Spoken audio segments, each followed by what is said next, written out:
I recently went to a racetrack and I made a short film. And I thought it was a pretty good short film, so I submitted it to some festivals. And 2 different festivals decided that it merited nomination for an award.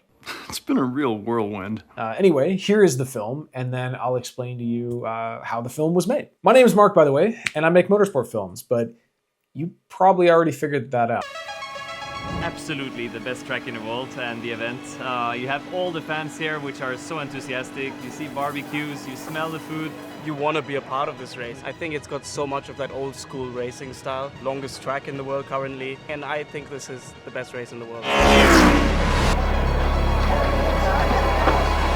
have 3 Ford Mustangs running, then we're sharing a garage with someone else because you need to fit all the cars in the garages, tires coming in from the heater, so there's always so much going on.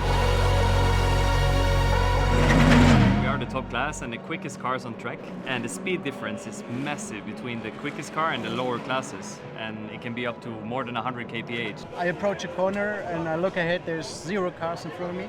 I come around the corner, all of a sudden there's 6 cars, and it's crazy. This has been, I think, one of the biggest goals for us this year. I think it's my personal highlight of my race calendar, so yeah, to win this race would mean everything to me. The scenes that we're seeing of the cars coming past, all the crowd lining, but literally standing on the track. I don't believe that happens anywhere else in the world. I don't think it can do. Completely unique. No, it doesn't. Incredible.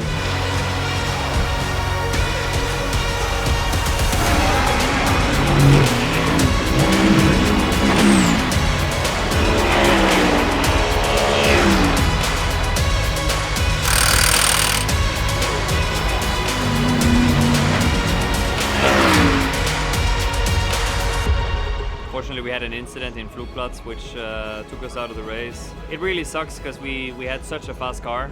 Ford Mustang GT3 really was screaming around the track and really enjoyed that. It's a shame, but we're gonna come back and we're gonna win here.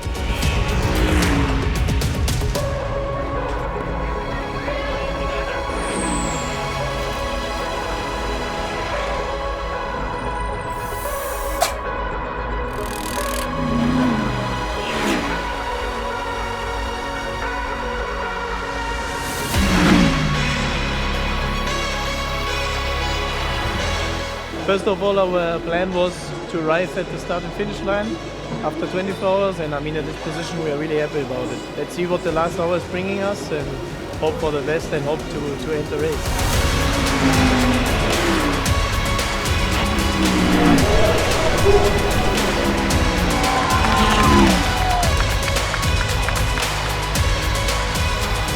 It's really great that we carried the pony home without any major issues. We pulled through and luckily finished in the top 5. Winning the class in Pro-Am is just, we couldn't have asked for more, and it's the first win in a major race for the Mustang in Europe, and we're proud to be part of it.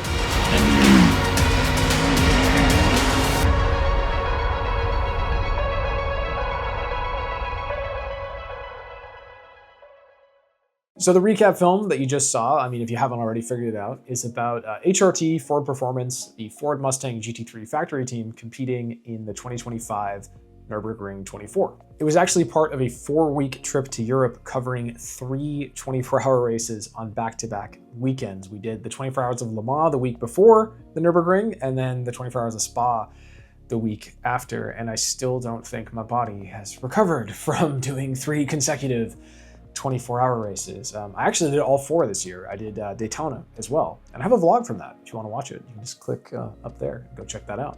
First off, this was not a solo project. I worked with my good friend and cinematographer, Brent Core. He's from Niagara Falls. He is an absolute beast, one of my closest friends, and we do a lot of projects together. We were also joined by Bradley Norman from the UK. He goes by Big Red Media on social media, and he is an incredible videographer and editor. And he handled all of the daily social media stuff while I was spending each day working on the edit for this recap video. And Brad was amazing. We had a great time working with him. It was just, the 3 of us had such great chemistry. And that's really the most important thing when you're doing a production. It's like, you just have to like get along, be buddies, be able to joke around. You know, you're going through thick and thin. There's gonna be days where it's not fun. There's gonna be times where you can almost get at each other's throats. And we never really had that though. We were just enjoying ourselves and having a great time. This technically wasn't my first trip to the Nürburgring. I'd been to the GP circuit twice before, but it was my first trip to the full track, the Nordschleife, the one that everyone talks about as the best racetrack in the world. And it is otherworldly. It is very different. It's 20 kilometers long. It's massive. They call it the Green Hell. It is just pure craziness when you're there.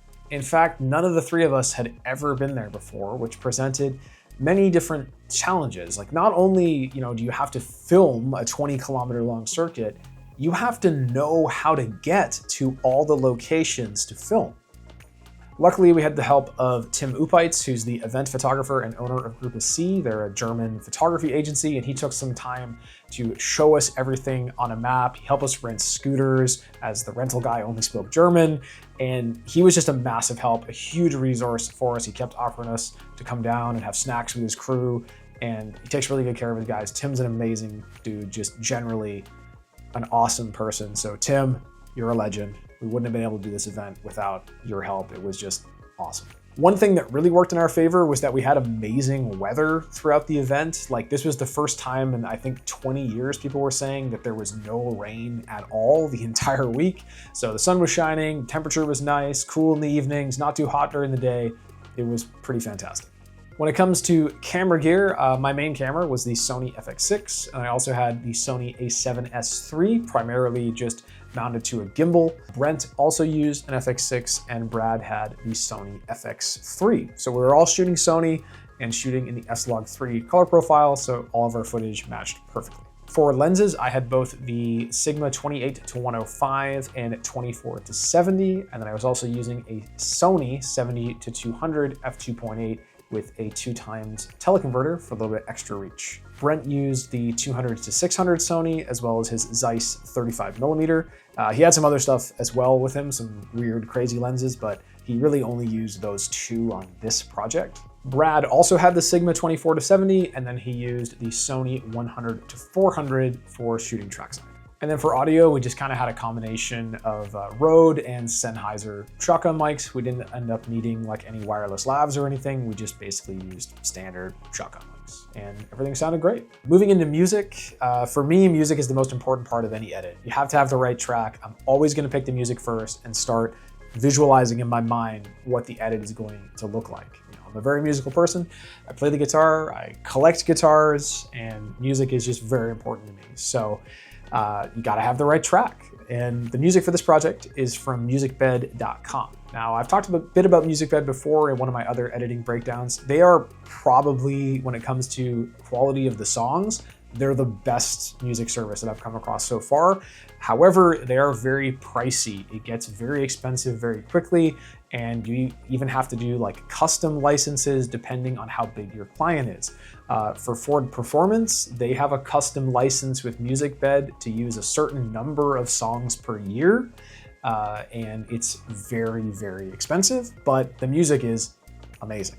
I'll be fully transparent in saying that I have memberships to 4 different music licensing services depending on each of my clients' needs and what they use that music for. But if you're looking for great music for your YouTube videos and your other client projects at very affordable rates, I recommend checking out audio.com. I'm an audio.com affiliate, and if you use my link in the description below and the code SAVE70, you can get 70% off the first year of a pro subscription, which is the same one that I have. I use audio.com's music in all of my YouTube videos. Any of my vlogs that you see, that's audio.com. I've also used it in some client projects. So it's an amazing music service. They even sell a lifetime membership, so you only have to buy it once and you have access to it forever. Like I said, I am an audio affiliate, so I get $30 if you sign up. So I'll be fully transparent about that. I'm never gonna lie to you. I'm never gonna send you to a website that I don't personally use or think is good. But speaking of money, I should also say that since I played the full-length film with the MusicBed track in this YouTube video, this video is demonetized because I don't have the license to use that song on this YouTube channel. So I won't get like the $14 of ad revenue that I would normally get. So this one's on me. Now that we've talked about music and gear and all those other things, let's hop into the edit and break it down. Pop on the old headphones here, and we'll get to it. We decided for the intro of this video, we wanted to kind of lean into the sort of like the green hell nature of things. So we started with a few shots of some trees and also then jumped right into this sort of flyby of the Nürburgring sign, which we actually filmed from the car outside as we drove by. Absolutely the best track. And there's a little bit of, if we just kind of move this out, there's a little bit of motion blur added to these shots to make them a little bit, in fact, you can even kind of see some artifacting a little bit here, some sort of aberrations and things. But that's just from pixel motion blur and After Effects. So you just do the old replace with After Effects composition, and then you can kind of add that pixel motion blur back. Ugh, I do that quite a bit.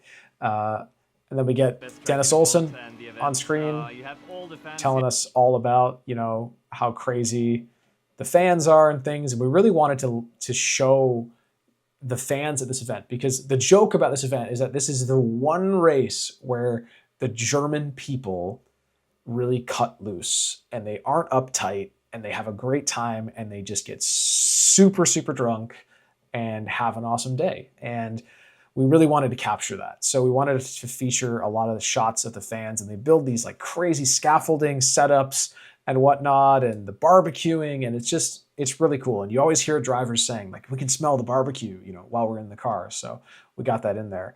And then we got to a bit of Arjun, you know, talking about really how, you know, you want to be a part of this race because it's so special, right? And if you know about the Nürburgring, it requires a specific license to drive at the track because of like the specific rules the circuit has. Even four-time F1 world champion Max Verstappen had to do a race in a detuned GT4 car to be allowed to race in the top class. So it's a pretty crazy race.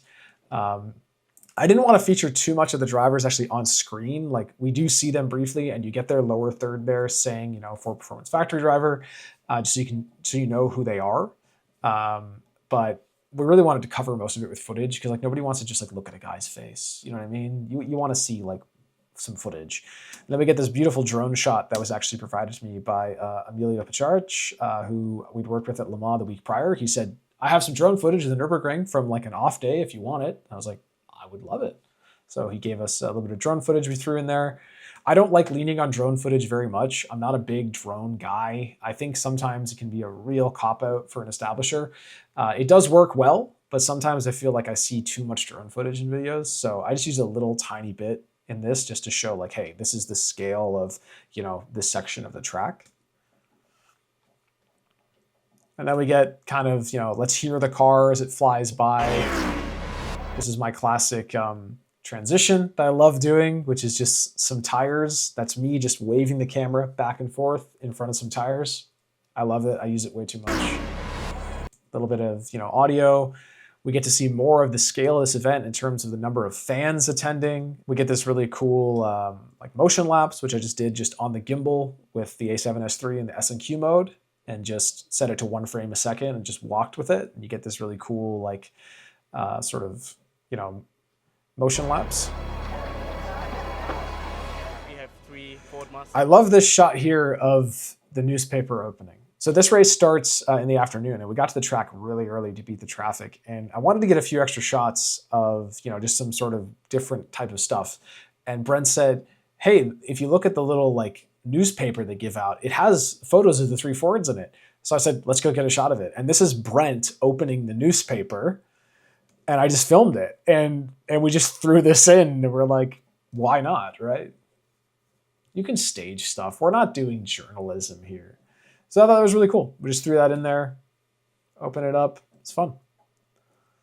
Then we get a bit of the craziness of, we wanted to show like at the Nürburgring how they share garage space. So the 3 Fords were in a garage with an Audi production car. And they all had to share space. So we showed, you know, how hectic that can be, you know, tires coming through. There's always stuff happening, shots of the drivers. And then we get into a little bit of an explainer where we wanted to sort of explain the race maybe to people like in the US and stuff that don't know about it, but explain it in an interesting way, not just say, Dennis, tell me how the race works, you know? We just said, you know, what's it like driving in the top class here when there are slower cars? And then he said, you know, we're the top class cars, we're the fastest. So right there, you get an explanation for new people that the Fords are the fastest cars there. They're in the top class. So at least you kind of have learned that without having to do a full, like, you know, PowerPoint style, like, explainer. So just an interesting way to kind of tell the story of the race and how things work. We are the top class and the quickest cars on track, and the speed difference is massive between the quickest car and the lower We talked about the classes. speed difference. We see a few different shots here where we really wanted to show quickness.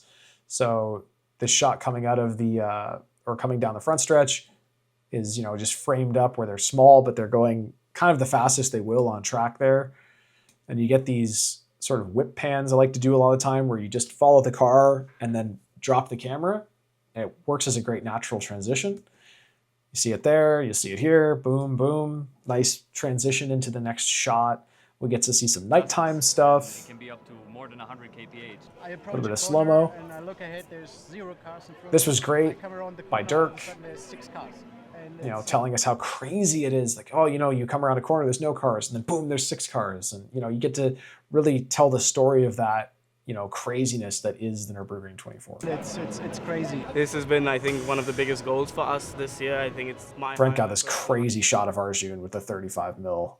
Brent shoots too much slow-mo, but this is unreal. Like this lens flare, it's like J.J. Abrams spec. Like, it's just unbelievable. And he actually he said he just grabbed Arjun and was like, stand here for a minute. And the Ford guys are great with us. They've worked with us a bunch, and they're like, they know when we ask them, like, hey, can you come here for a second? They know it's going to look cool. We're not, you know, they're not like, oh God, the video guy wants me again. They're like, oh yeah, they're going to get something good if I go with them. So they don't mind helping us out. For us this year, Which is cool. I think it's my personal highlight of my race calendar. So yeah, to win this race would mean everything. And we get a shot of the trophy. And then I went into these match cuts of the Nürburgring track outline, probably the world's most famous track outline. And if we go through these 4 match cuts, you'll see that we've got a logo spray painted. That's actually on like a little speed bump. And then we've got just the logo on a banner. We've got the logo on the side of the pits on the window, and then actually a tattoo on a guy's leg. There are a lot of Nürburgring tattoos around, by the way. So I like match cuts. They're a cool way to transition into like the next part of the story. And then Brad got these incredible shots on the formation lap at the Nürburgring. So if you're not familiar with this, on the formation lap, the fans in certain parts of the track can come and stand right on the edge of the track. They come over the fence, they stand right on the edge of the track. They have smoke bombs and flags, and they salute the cars as they come by on the parade lap. And the parade lap takes like 25 minutes to do. So it's really cool. And I didn't get to see any of this because I drew the short straw of shooting the race from turn 1, even though I'm in charge. It's my project. But I shot, I'm not mad about it. I shot the start from turn 1 while the guys were out getting cool shots like this, and Brad got some unbelievable stuff.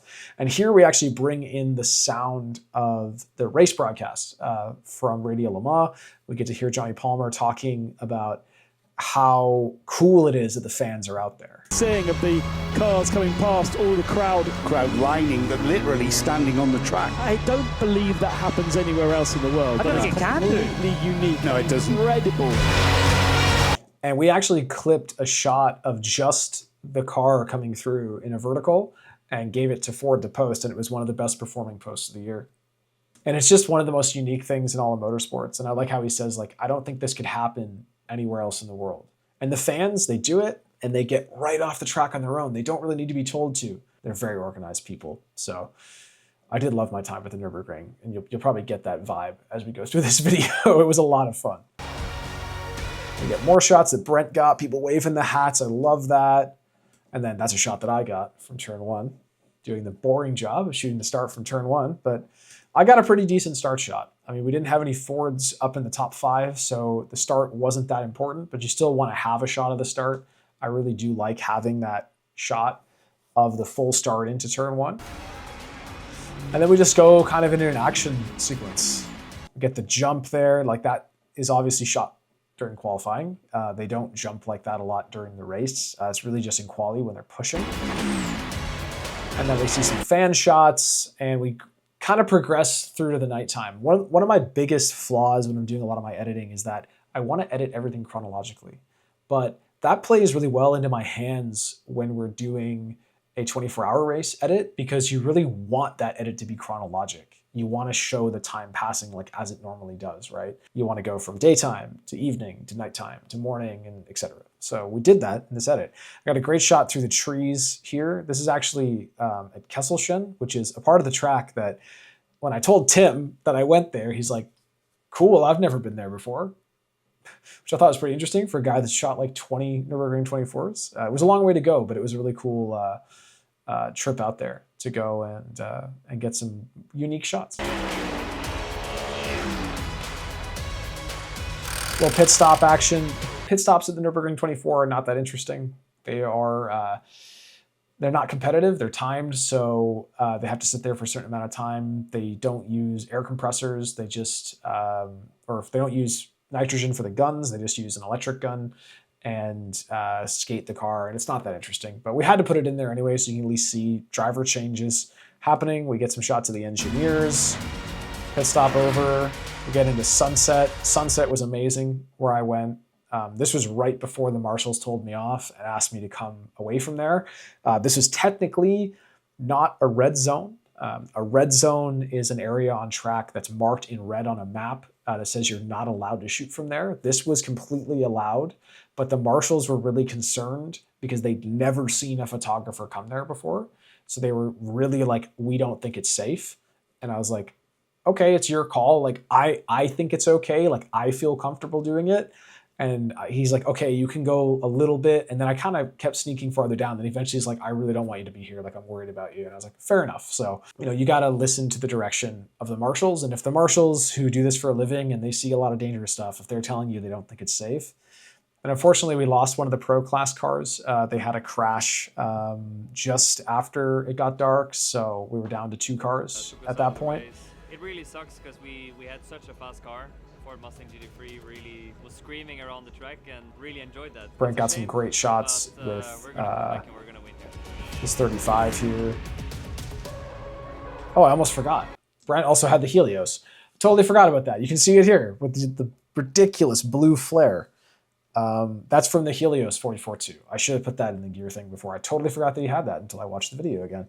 So he got that crazy anamorphic flare. Really enjoyed that. It's a shame, but we're gonna come back and we're gonna win here. Then we get into kind of the nighttime stuff. The fans just living it up, having a great time. It's basically a massive party where a race happens. Got the shot of the garbage can that was on my list. I was like, gotta get a shot of a flaming garbage can. So it worked out really well. And the fans were incredible. They saw us with cameras and they're like, come to our setup, but not like in an obnoxious, annoying way. Not like the way that, if you're like in a football game in the US and they're all like, film me, take my photo. They just like are like, come here. And they just want to like talk to you. And it's really cool. And then when they find out you're from far away, they're like, that's really awesome that you came so far to this race. Like, how do you like our race? It was really cool. I really enjoyed all the fans of the Nürburgring. They were great. We get some nighttime pit action. You got to break up the on-track stuff. You can't just have on-track stuff. This shot here, I should say, so this was actually shot before the sun went down, but basically, like, if you need night stuff and shooting at night is really hard, just shoot at blue hour and bring your exposure down. Like, all I did here was like bring the exposure down. So if we reset this, like, that's how bright the shot really is. But then I just turned the exposure way down to make it look like it's essentially nighttime. It's a great cheat code. Then we get the sun starting to come back up, and Brad went out and got some amazing shots at that point. We pretty much had everything we needed for this edit at that point, other than just a few more shots of the sun coming up. And then Brent got this amazing shot of the last surviving Ford. We lost the gray one during the night as well to a mechanical problem. I can't remember what it was, but the Pro-Am car was still left. And this shot here, this beautiful like golden craziness, this is shot from the window of the stairwell in the media center with a 200-600. And Brent was just set up there with his tripod. And then he started there. And then within 5 minutes, he had like a group of people around him, other photographers also trying to get the same shot, which I thought was really funny. And he just brought this to me. He's like, check this out. I'm like, where's this from? And he's like, the window. Brilliant. Work smart, not hard. Shoot from the window. And then a shot here that I got at the carousel in the morning. It was my only trip I made to the carousel. It was in the morning of race day. It's probably the most famous place at the Nürburgring. And it really wasn't that good at sunrise, but I wanted to go out there just because, more for the clout than anything. I'd never been out there before. Then we get into an interview with Dennis Fetzer, kind of giving us an update on what's happening. And another driver change going on, another pit stop. And then we get into just kind of the last little bit of the race. And a lot of these shots are from practice. They're not from the actual race. Like, we had stopped shooting trackside by after sunrise. We were done. We had enough shots. So a lot of the stuff you see here in these last few shots was done much earlier. And then we get kind of the team celebration at the end. So it's just buffering here. We get them coming to the wall. Brad got a shot from the roof. I got a shot from the wall.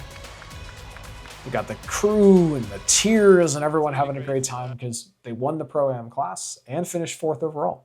Then we get a interview with David Schumacher, telling us about how things went. And then we get an interview with Ulrich Fritz, who's the HRT managing director, telling us about how things went. And that is essentially the edit. And of course, we have to end on slow-mo of the car that won the Pro-Am class.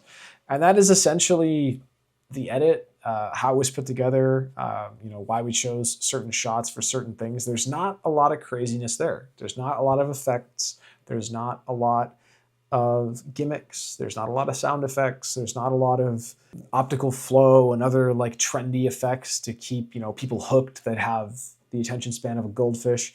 It's a long form piece. It's just over 3 minutes. It's 3 minutes and 4 seconds. And I think what really makes this piece strong is that it has really good footage. I think the footage is really good. I think the story is good. It's just some simple interviews telling the story. And I'm really proud of it. I think it's a great edit. I really enjoyed it. It's been nominated for some awards.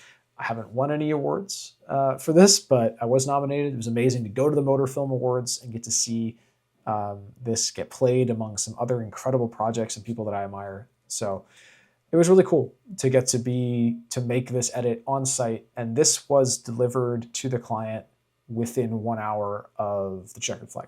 So they had the video right away. And that's what I'm mostly immensely proud of, is how quickly we were able to make something of such high quality and get it to the client immediately. And that's what I think really separates people that do event filmmaking, because if you're delivering to the social media space, essentially, where if you put it up 3 or 4 days from now, like, that might as well be 100 years from now. Like, that event is dead and gone in people's minds, right? So when you're doing event coverage like this, you have to get things done quickly. Like, we actually also, Brad edited a halfway reel. Like, he did a 30-second edit, that was delivered at like 2 a.m. for them to post, showing the first half of the race. So it's cool. It's fun being part of a crew that can deliver projects that quickly and do high quality work. And, Brad and Brent both did an incredible job. And, I'm happy with the edit. And I'm just immensely proud of this piece of work.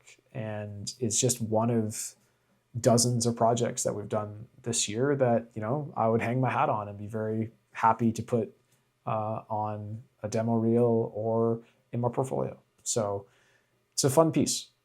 Now, the color grade for this video is a little bit aggressive, probably more aggressive than we would usually go towards kind of like teal. There is almost like a teal and orange feel to it. I used the Joe Fumolaro Phantom LUTs, and I used the Vision Teal LUT for this video. I just put it on an adjustment layer and then graded each shot individually. Now, I'm getting into using DaVinci Resolve a bit more for my color grading when I have more time to work on a project. But something like this, where I'm a Premiere Pro editor, I'm probably always going to be a Premiere Pro editor. I had someone the other day ask me, like, why'd you choose Premiere Pro? And I'm like, I've been using Premiere Pro since when you were in kindergarten. Like, I learned Premiere Pro in 2010. That was 15 years ago. That's how long I've been using Premiere Pro. I've been using Premiere Pro for almost half of my life and my entire professional career. So I'm probably always going to be a Premiere editor, but I'm learning more about grading and resolve, and I do prefer it. You can do so much more, but on a video like this that's delivered quickly on site, like having LUTs and things that you're happy with and you're used to that you can work quite quickly with is a godsend. So just drop the LUT on there, grade each clip individually, make them match, make everything look nice, and ship it out. I'm not a colorist. There's a reason that colorist is a whole job. Finally, we haven't really talked about like inspiration for this video, and I think really the inspiration for this kind of just comes from the like sheer like excitement and like joy that the three of us had of just being at our first Nürburgring 24. It was something that I had wanted to do for a lot of years, and it was honestly a race that I didn't really know that much about. I'd watched it on TV a bunch of times, but I'd heard stories about it. Mike Rockenfeller was telling me stories about it. Like, you have no idea how crazy this race is going to be when you go. He's like, Le Mans is nothing compared to the Nürburgring. And I was like, all right, Mike, whatever you say. And he was right. It is the best race in the world.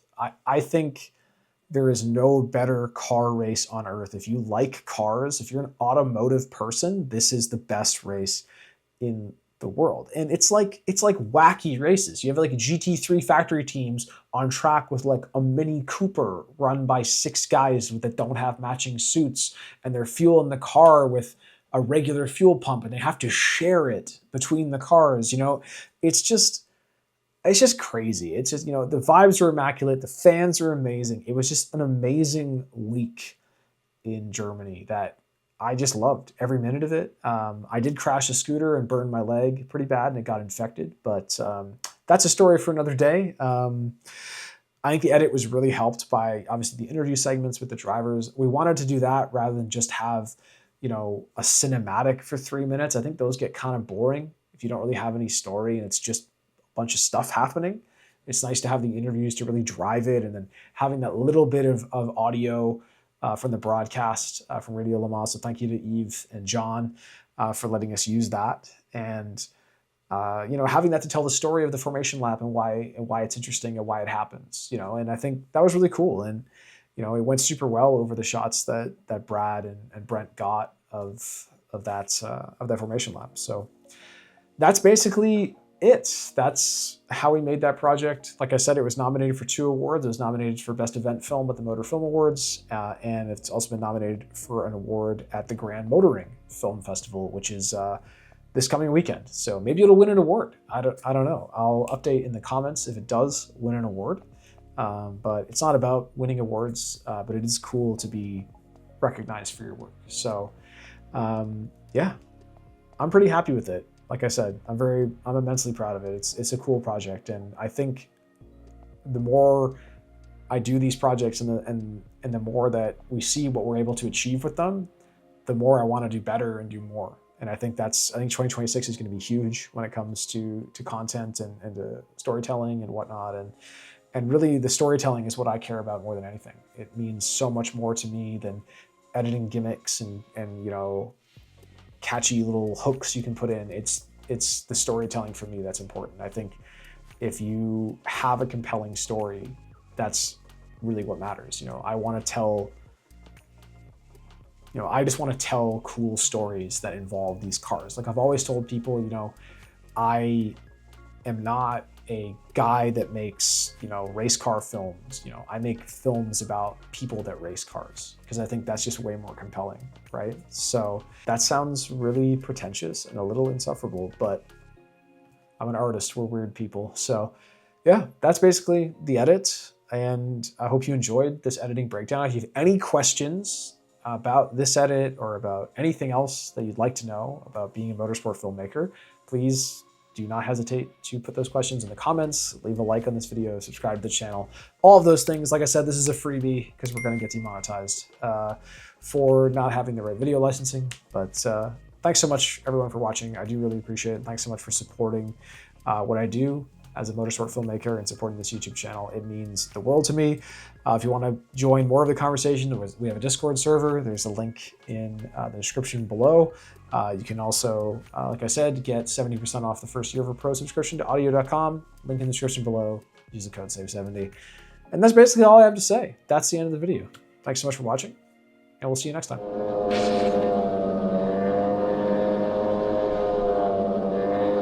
Oh my God. Holy shit.